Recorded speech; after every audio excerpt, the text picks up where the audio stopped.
Today we'll be going through how some plants and organisms obtain their food.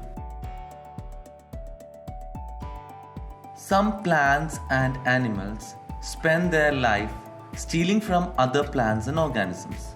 There are some organisms which depend on the other organism for their food. So today we'll discuss about the plant category, not the animal one. Parasitic plants.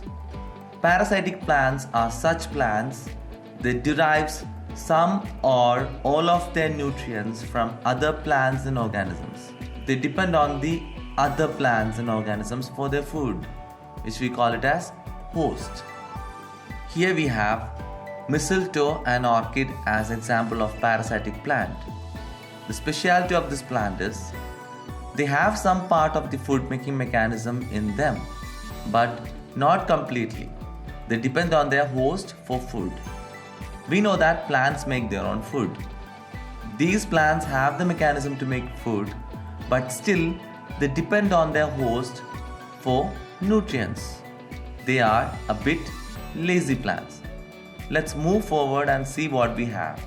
There are some parasitic plants. They can't even partially make the food. They have to completely depend on the host for their food. If the host don't provide them food, they will die.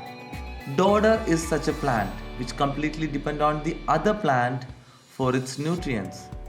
If the host don't provide it, the dodder will die off. Moving forward, we have another category of plant. There are some plants that are parasitic, but they completely kill its host. Look at this plant. These plant even though depend on the host, but after accomplishing its life, it kills its host. Example is Strangler Fig. You might have seen a big fig tree with roots coming from the top, and you might have wondered why it is happening. Because they settle on a tree and they start growing on them, and once they grow up, they destroy the host and they start living their life. Non-green plants. Not all the plants have green leaves. Some crotons or house plants, we keep it as fancy plants, have white, yellow, red, purple and multicolored leaves.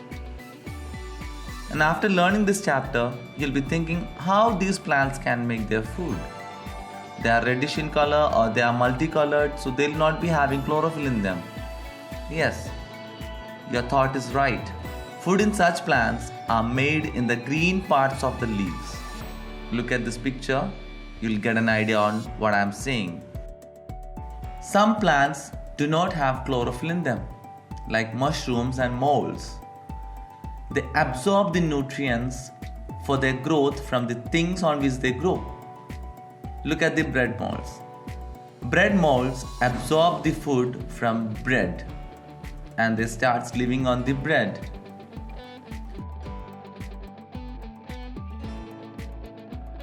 Mushrooms grow on the bark of the trees during the rainy season. They not only live on the tree barks, but we can see them growing on the ground also.